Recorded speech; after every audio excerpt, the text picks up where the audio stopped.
Call the meeting to order. This is the regularly scheduled meeting of the City of Syracuse Landmark Preservation Board. Today is September 20th, 2018. Present at today's meeting are Dan Leary, Cantwell, Don Radke, Julia Marshall, Jeff Romano, Cynthia Carter, Lisa Tonti, and Kate Elwetter. Okay, terrific. I'd like a motion to accept the minutes. so moved. Do I have a second? I'll second. Any changes, modifications? Hearing none, seeing none. All in favor of accepting the minutes as submitted? Aye. Aye. Opposed? Abstained? Thank you. Motion carries. Okay, the old business, CA-18-12, 104 Hampshire Road, new garage. They will not be here today. There was a subcommittee of the board that included Lisa, Kate, and myself that went over and met the homeowner with his architect at the garage. And they had pulled off a couple of the boards that Julia and Dan additionally saw at the first visit that we went there to show us the deterioration. The architect's going to be submitting a letter as well as pictures. I'll let Lisa and Kate give their opinion first as to what they saw or didn't see in terms of condition. Well, I think we just need to see more. Yeah, they had pulled off boards around the chimney, and there was definitely some rot. However, the question is whether or not that's the condition the entire way around, and that's what they said they would do. Dan Manning said that he would Pull off the rest. Pull off the rest, take photographs, and come in with a statement. And also do some work in the rafters, so we Right. can see up Yeah. above. Right. Yeah. That wasn't visible from From the ground level. Okay, so we'll wait. And again, the process that we're following on this application is we're going to deal with the request for demolition first. And depending how that goes, we'll deal with any new construction that. I just have a question. Sure. Should we advise the contractor or architect looking at it to not only identify individual conditions of deterioration, but the degree of the percentage of that deterioration in terms of the rest of the structure, such as, you know, are the foundations bad? Is it 10% or is it 40%? Are the rafters bad? Is it 10% or 70%? Right. That would help us a great deal in terms of identifying the individual deterioration and the degree of the entire structure. I would further mention that we're going to check with Corporation Counsel to see what our ability to get our own analysis, if in fact that's something that we want to do. Okay. Any other comments or questions on that? Okay, moving forward to new business. This is a zoning referral, project site review, 701-703 North Salina Street. Is that applicant or their representative here? We are here. Just barely. Am I on?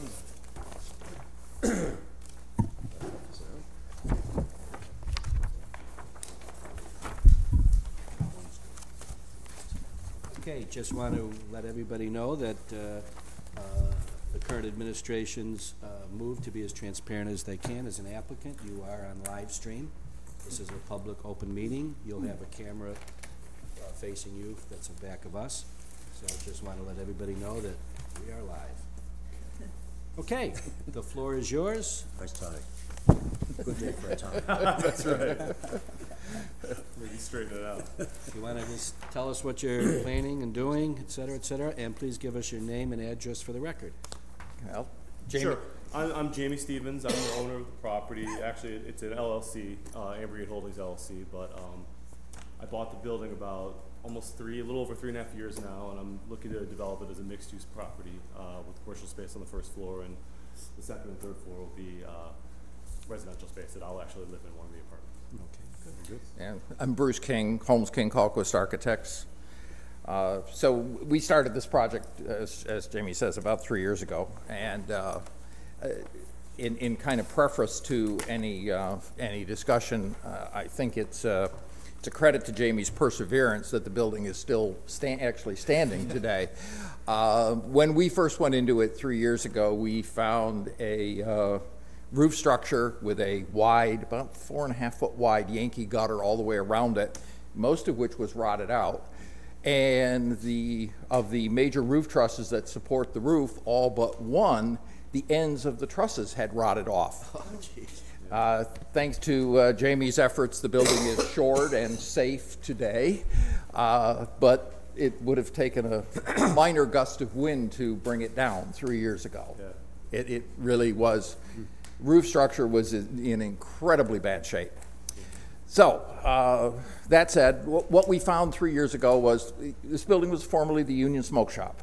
Was there for a number of years. They're responsible for the lovely first floor storefront, which I'm sure if we don't get rid of it soon, someone will ultimately consider it to be of value. It's been there a while now. 50 years. Yeah. The second floor had been, until maybe 10 years ago, apartments. No, longer than, I can tell you that when I bought the building, there was actually no stairs. There's still no stairs, but there was no stairs to the second floor, and it's come to pass that I learned that the owner had ripped it out for, I think, insurance. His son had for a while lived down there, and he gave me some details. But so at any rate, he had ripped the stairs out for insurance purposes, and going up into it was like it was stepping back in time. It was kind of wonderful in a way, but it was also just completely untouched in a negative way as well. And so I would say longer than that. And he might have used it for storage, but as far as the rooms and so on, it was pretty well blown out. Yeah, like for instance, there's a refrigerator and a stove that's from literally the 50s. So yeah. Could you explain how ripping out the stairs is linked to insurance purposes? I don't understand what that means. I don't. Less square footage. I don't think any of us understand that mentality either. If it's not usable, No use. it's not going to be as much of a Oh, potential you mean claim. it's cheaper to insure? It's cheaper. Yeah, it Interesting. could have been based on false notion, but yeah, I think that's what he was understood. Yeah. So, you've got some photographs, I think. I have a set here if anybody is missing them. And I did bring a larger set of drawings if anybody wants to see any detail beyond what the little ones show. Basically, the first floor gets taken back to retail use. We're restoring the storefront as near as we can tell to its original form. There are some traces, there are some areas where we are forced to conjecture. We do know that the corner entry was like we're putting back. Some of the subdivisions along the front kind of hint at the correct proportions, but it's, as I say, it's an incomplete trace. They wiped it out pretty well. The openings down Division Street we can see, and we are putting back in the original positions. Second floor will be 2 apartments. If you're looking at the floor plan, we're putting the stair back in its original position along the north wall. That is the original spot. So second floor, 2 apartments, third floor, 1 apartment, which will be Jamie's own apartment. And then we're taking advantage, I guess you'd say, of the roof deterioration. We're trying to turn a crisis into a silk lining here by creating some penthouse space to enhance that unit. As you can see from the photos, the only thing visible from the street is the existing dormer on the south side. So this will not be visible from the street in any area close to the building, at least, any place within the historic district. Basically, we're keeping the front part of the roof. The front truss is in the best shape. That one is actually not damaged. We're restructuring the rest of the roof, and in the process creating a small penthouse, which we're holding back from the edge to keep the visibility down. We'd like to create a deck, but City Codes doesn't seem to want us to do that, so that, at least at this point, is not happening. But the penthouse space will be a mezzanine overlooking the living room. It'll literally come up, be in the upper space, look through the truss into the living room space below. So sometimes the heavy deterioration offers some opportunities, I guess you'd say, to have fun with with what remains of the historic structure. And there is currently an attic space that you could Yeah. consider a penthouse if you wanted as well. There is a floor up there, Penthouse that's for true. pigeons, maybe, Yes, yeah. yes. Yeah, there was a stair, and that dormer actually provided some relatively full headroom up there. Most of that's not walkable, but we've been up the top of the stairs and trudged through some parts of it. Yeah. Yep. Quick question. Yep. On the third floor plan, that, the mezzanine, the high space is over the dining area? Is that right or not? The I'm trying to understand how the open two-story space fits over the apartment. Yeah, it's above the, it's kind of above the kitchen and part of the living room. Right. How does the plan, Bruce, I can't quite read the closure, the four-wall closure of the upper level of the mezzanine. Am I missing something here? Is it, as you come up, down? I'm sorry, I need to look at this a little more carefully, because I can't find, Okay. I can see the opening in the mezzanine. Yep. And I can see a stair going Yeah. down from the roof level. The mezzanine is the roof level, is that right? Yes, yes. So as we look at this, here is the front truss, Okay. the dotted line just ahead of those mezzanine walls. And that's an existing truss? That is an existing truss, which will be able to keep. Be salvaged, yeah. That's in good shape. And featured in some way, Yeah, apparently. we'll keep the rafters on the hip at the Right. front. Okay.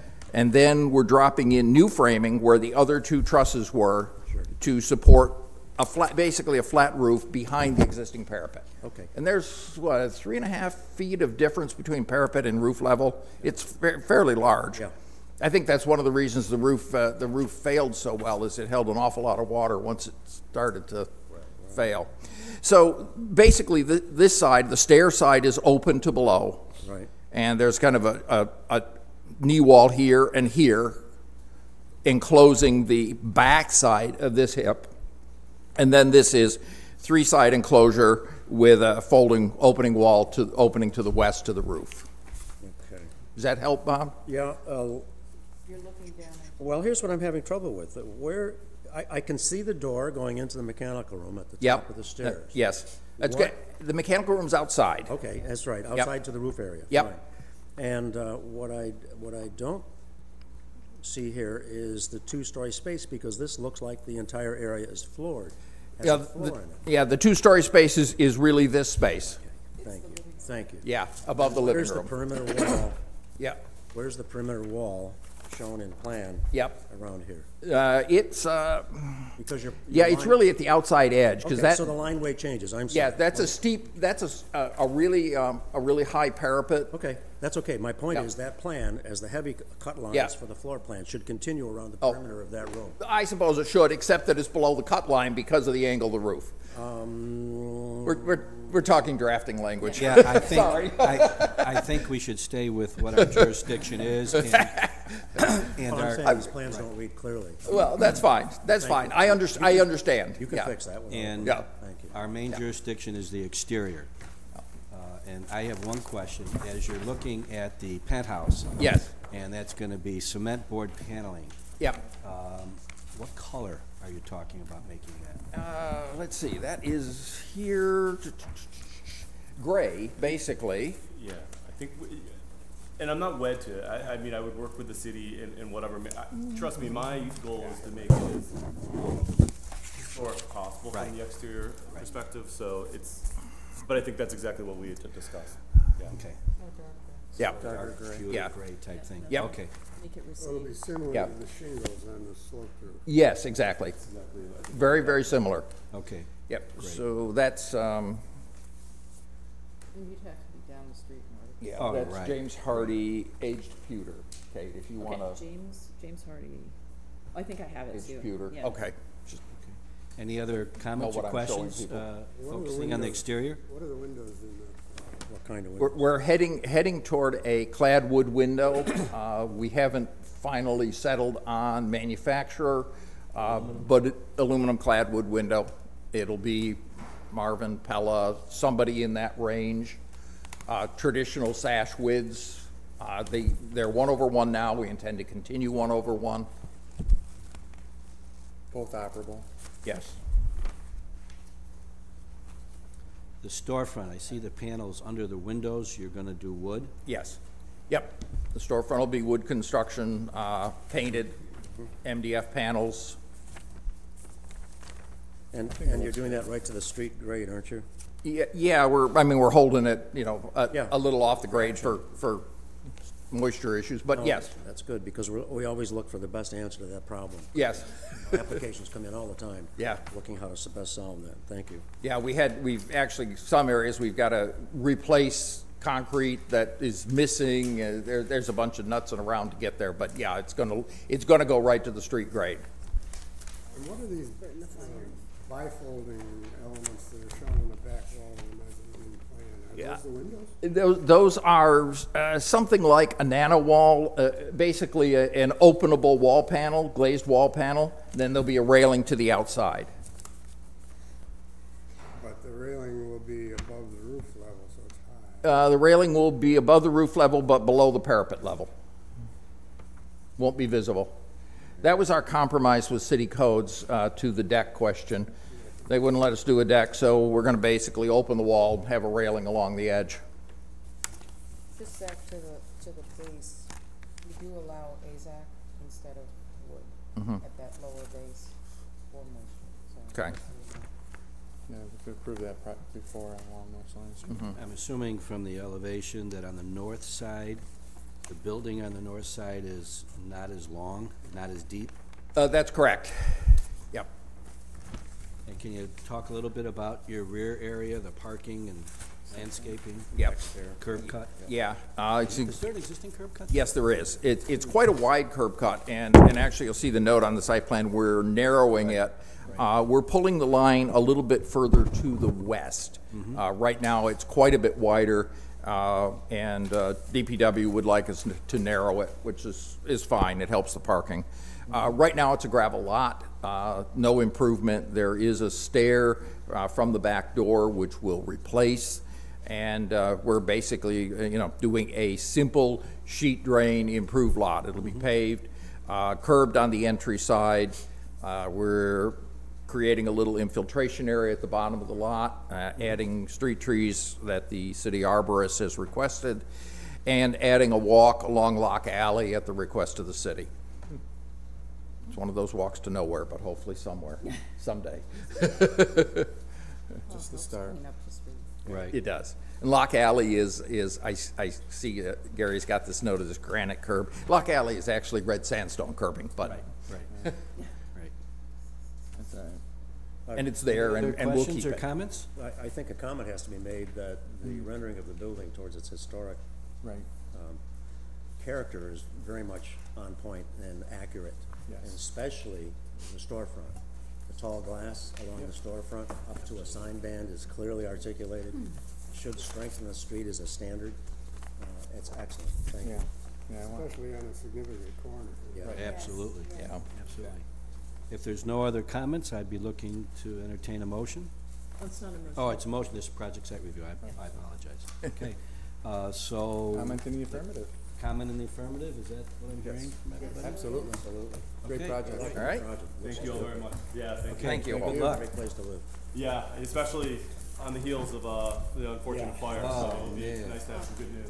Yeah. Have they finished the demo? By the way, you should advance these drawings towards anything that's indicated for those three properties in the future, just as guidelines. Yeah, I Thank you.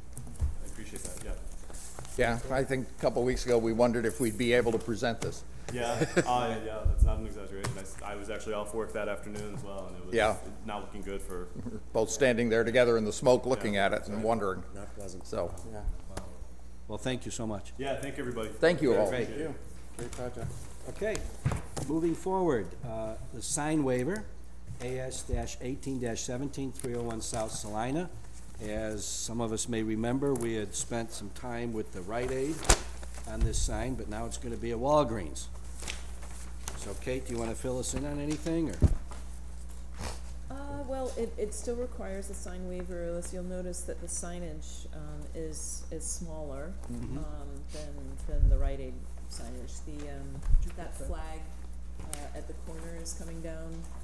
Remember, Rite Aid had that vertical, Right. sign, that's coming down. for the most part, they're putting the new signage exactly where, in the same locations. It is just smaller, and it's the Walgreens logo. So I suppose, So we're getting rid of the flag and having a smaller. Smaller sign. there's smaller signs, but there's still, they still require the waiver because of the number of signs. Right. Right, One that's on just each on side of the Salina, Yeah, They're there's, also gonna repair the panel. right. well, that would be a recommendation to whatever, Because when Rite Aid comes down, there's gonna be a lot of holes. There's gonna be holes, Yeah, yeah. there're gonna be a lot of Absolutely. holes. Along with the flag sign as well. yeah. Yep, yep. And so they're looking to add a sign from the Bank Alley, No, that actually, well, they're, or replacing that sign they're as well? replacing that one as well. There's a Rite Aid Little sign in the small back one. there as well. Gotcha, Yeah. okay. So that is, I think, is about the only one that's about the same size as the existing Mhm. sign. So in some ways, it's regrettable because because we worked with Rite Aid to get those block letters to look very similar to what Woolworth's signage, well, as similar as possible, but this is their corporate logo, so their corporate script. Smaller, Yes, they- right, Yeah, it's small. So where are they in the excess of the ordinance, in the number of signs? In the number of signs. Because It's the, number, yeah, because the so reduction of the sign is a really positive. it's a positive Yeah. thing, yeah. So the in number of general. signs, is it the back sign on the alley that exceeds? No, actually, it's, you're allowed one sign per, store yeah, basically per storefront, so, Storefront. so they've got a couple on each, and then they've got the one The on one the on rear Bank as well, Alley. so, But that's a third facade, so Right. it would yeah, be yeah, more. so it's just, it's, they're Yeah, there's they're one on trying each to- facade is what's being Yeah. proposed. So it is number, So wait, there's one on each facade, Right. but what are they allowed? One per storefront. One per they're, storefront. where One basically, so that, storefront. but you see, it's Walgreens plus The farmers. pharmacy and on each side and on the back. So it's one per storefront. I'm not actually sure how zoning sees the how they would count South Salina Street and then the West Jefferson, or East Fayette. East Fayette and then the Bank Alley. But I do know it's too many. It is the Right, and we did grant a waiver to Rite Aid, and this is less than what we granted. Yeah, right. So I'm assuming it's in the affirmative. Do I hear any negative? Yeah, it's an affirmative for me. All right. It's affirmative, but, can I just, a caveat of repairing, Yeah. Yes, repairing the terracotta. Repairing the terracotta. Yep, okay. Kate, if you think it's helpful, you might say that the two signs really could be considered one sign. In other words, if the pharmacy and Walgreens are really their information, the fact that they've broken it down into two stick-on signs, post signs, as opposed to one panel sign, we could consider that one sign, even though the object-wise it's two. I'm trying to help clarify. Yeah, no, I think, well, I think future-wise, Pardon me? future-wise, that could put us in a. I don't know, I'm just trying to help. yeah, this no, issue. I think it's, I think it's fine you as it know, is. How it is. they're just We are making on sure that record we're okay of with it. having an affirmation I think, of something larger, so. Okay. Anything else? Okay, then, we're getting into discussion of the preservation ordinance. Kate, do you want to make any initial? yeah, why don't I can Comments? start us off? So a number of us had met over years to discuss the revision to the preservation ordinance, and we're closing now down into, the final months of review and revision, and things will be, actually weeks almost. This is gonna be part of the larger, rezone Syracuse, so then, part of the entire zoning ordinance. Those people who were, with me in all those meetings, and we came up, you may look at this and not recognize, the structure. The content is, the major pieces are still in here. It's just that it needed to be reformatted to match The following, right? the other. So, the larger, zoning ordinance. Having said that, there are a couple, modifications that have been made to the ordinance, that I think that we've discussed before here, at least in passing, but I thought this is a good opportunity just to bring them up again. And I provided you in your staff report a summary of those modifications. And the major one being that, well, we kind of have to work this backwards, because we were looking to be able to have hardship appeals. And also to really remove the appeal to the zoning, to the planning commission. Have the LPB's word be really the last word in terms of preservation issues. The ordinance now says that all C of A's that are coming in must have a public hearing, because there needs to be an opportunity for a public hearing. At the moment, we don't have public hearings for the C of A's, as you know, which actually allows us to be a little bit more nimble, but then it does open the opportunity for, if people want to appeal our or your decisions, they can go to the planning commission. The planning commission it has a really very different review. So this is really in keeping with best practices, that if someone now wants to appeal a decision of the LPB, an applicant, they can come back to the board with a hardship appeal. It's economic hardship appeal. The bar for that is pretty high, and we can go over that language in a mo. But if they choose not to go for a hardship, they do have the opportunity to go and take it to the courts directly, which is what would happen if you're, for example, you have an Article 78. That's right. Article 78 appeal to the courts. And that is standard practice across the state with other preservation boards. And it is, for example, what would happen if someone presenting to the planning commission has their application denied, or they disagree with a decision. They also have the ability to do an Article 78. So we're really trying to, we're getting ourselves through on par with other commissions here in the city. Right. And I do want to, Planning and zoning, yeah. I do want to point out, if you go to section B of the demolition, removal, and relocation hardship, economic hardship appeal procedure, and go to B, two things that we have been talking about for a long time are in this ordinance. It's going to be the applicant's responsibility, if they're seeking hardship, to provide sufficient information as determined by the Landmark Preservation Board to support a hardship finding. Additionally, number 2, the Landmark Preservation Board may request additional materials to supplement the application, and hardship information is required. Pursuant to, in accordance with this article, the Landmark Preservation Board reserves the right to hire at the applicant's expense appropriate professional expertise to analyze all materials submitted. That is huge. Yeah, That is big. yeah, Yeah. responsibility, yep. And there is the subcommittee that was working on this came up with a laundry list of different proof of Checks and for the balances. hardship.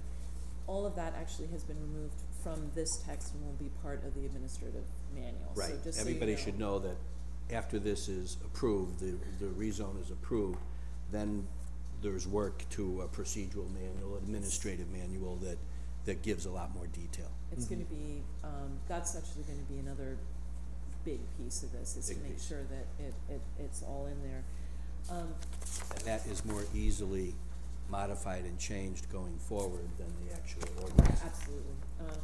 The other, and it does, and I apologize, there are not page numbers on this. I realize that was a mistake, but I did want to also point out that there is a clause now that we have added as well about affirmative maintenance Yep. and repair.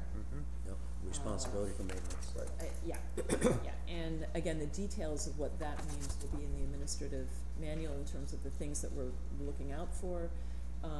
But just having that statement, I think, is important because it's something that we're lacking in the current ordinance. I have two questions, Kate. I don't know if you could answer. Number one, is there a target date for a vote by the Common Council on this yet? What I do know is that, no, I mean, it's moving. It moves a little bit. I Right. think that the hope was that this would be to Common Council for their review by this fall. So, Your fall. you know, October, November. There is a lawyer that the city's hired that is, outside counsel that is reviewing the entire document at the moment. And then there will probably be some additional changes. And then we'll have the final that will go to Common Council for review, and that will take some time because there'll be meetings and all the rest. So I think Assuming for a still, second that it's passed, yeah. what's the city's intention on timeframe of implementation? Do we know? I think that if it was past, say, the new year, that there's probably going to be at least, and this is just me guessing, probably at least a 6-month period of sort of transition and getting everybody trained up on. Part of the reason also I what, asked that is that this administrative board memo. diminishes from, I don't want anybody to get crazy here, but this board diminishes from 9 to 7. Right. So And at that- some point, that's gonna happen. Right, so we will, I don't know how to answer that question at this point, but we'll figure that one out as we go, 'cause, I agree that this transition is gonna take some time and hard thought. Yeah. I even am still wondering about how clear the public hearing is for every application. That concerns me in the sense of just how do we deliver that service? yeah. I felt that there might be, do we need more definition of the public hearings procedures so that people really know what's expected, how to so-called present, Yeah. and that we can then quickly make decisions as opposed to having it come in with discussion type approaches. So the public hearing part of every application to me, I think needs to be defined a little further in terms of. And that will be in the administrative Yeah, manual. that's Tom? good, that's what I'm asking for. Yeah, I've come across just this problem in connection with another board that I am on. Okay, And the questions were, who's responsible for taking the steps and who pays for it? I know the other board, for example, requires a deposit on the part of the applicant to pay for postings, to pay for notifications to neighboring property owners, and to all of the things that are required for a public hearing. But I think for this board, we should have a section, even if it repeats, maybe some reference to guidelines that something else in Syracuse has. so actually the first section, goes through the preservation review procedures. Right. There is a section on the public hearing, and just as you are saying, Good one. so it's, Third. Fifth page. E2, public hearing notice and all. Yeah, so one of Right. the things that we're all considering, the city is considering now, is the fee structure. We are having public hearings, which does mean that there will be a fee attached to certificates of appropriateness to pay for advertising and appropriate posting.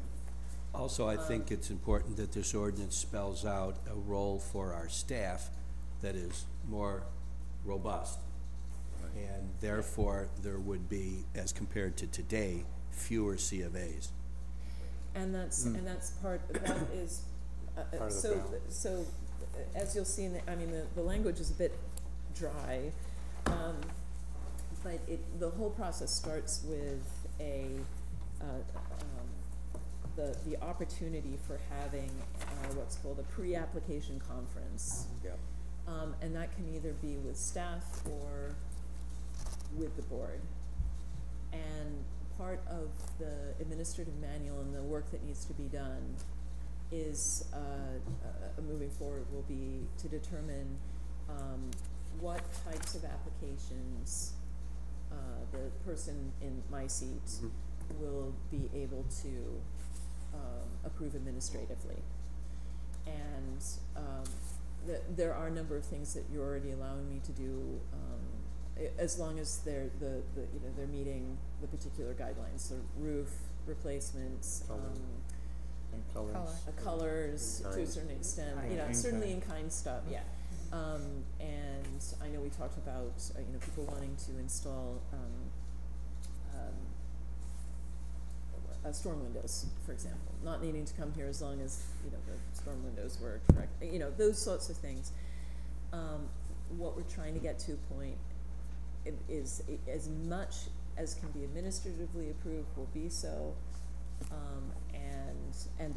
but then there will be this public hearing aspect. And if someone objects to, so I may deny someone based on what, and then if they don't like that, or if they wanna come and have, come before the full board, they have that opportunity as well. So I won't have. And the last language word. is also that if you don't feel, even though you may have the authority, the person in your position doesn't feel Right. they can or wanna make that decision, they can refer it to the board at large. To the board as well. Yep, yep. So the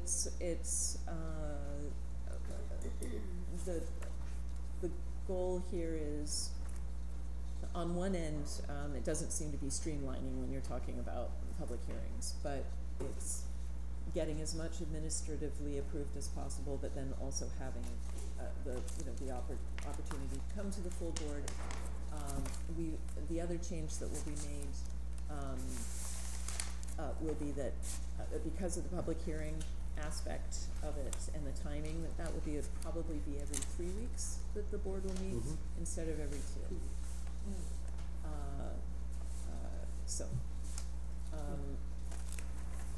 If you have, I don't know to what, let's see, what I wanted to see if there was anything else.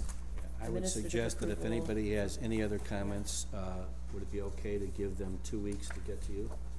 Absolutely. Okay, let's absolutely. do it within Yeah. 2 weeks if anybody has any further comments, so that we can. Yeah, I think that, just to go a little bit further, that section F, which is about 3 or 4 pages in, deals with hearing decisions and landmark preservation. Yeah, Items D and E, we need to help ourselves perform those functions, such as landmark board shall clearly state the factors considered in making its recommendation, and I believe that's in the public hearing context. Secondly, and may amend a failed motion or resolution within the time allowed. Those kinds of definitions need to be strong, tight, Right. and Yeah. very clear to the applicants. So I think we've got some work done. One other item, Kate, which I realize that this is a draft, and therefore, I was having trouble with on page 1, or the backside of page 1, where you see figure 6.1. Those numbers, 6.2B, they just don't relate, do they? at this so here's the point is I pulled this out of the larger over document, and it's larger, yeah. actually Article 6. point? That's what I thought. It's Article 6, but when I pulled it out, it became Article 1. Yeah. So, and that's also why there are references that are not working. Right. Thank you. And that'll all be. I appreciate that. I Yeah. felt that was the case. And I would be happy if anyone wants to just sit down and go page by page with me. I'm happy for that review. Or particular, Bob, if you have other.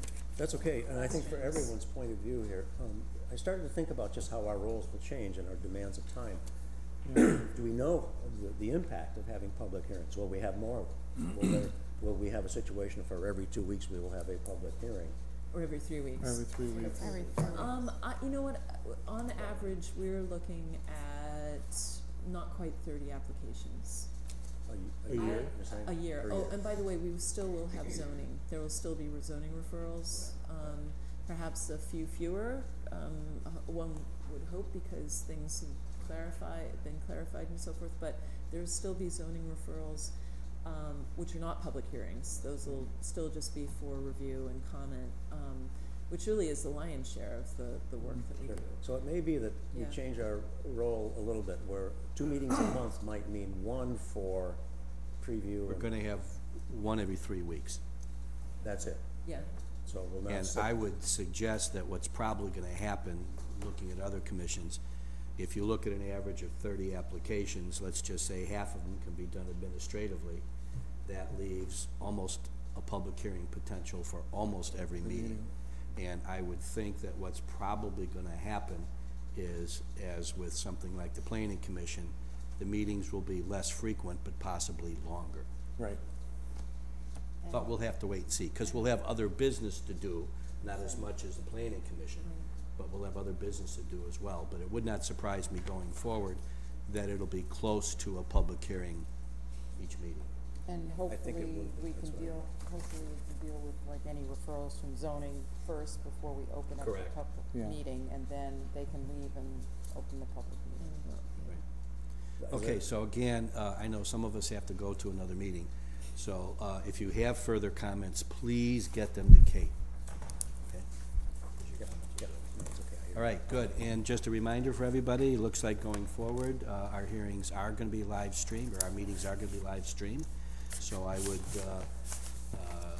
request that everybody be as professional as we always are. Even more so. Even more so, and goodness we comfortable with the fact that this is a move of the administration to be much more transparent, and I think all of us here support that. So thank you. With that, meeting adjourned.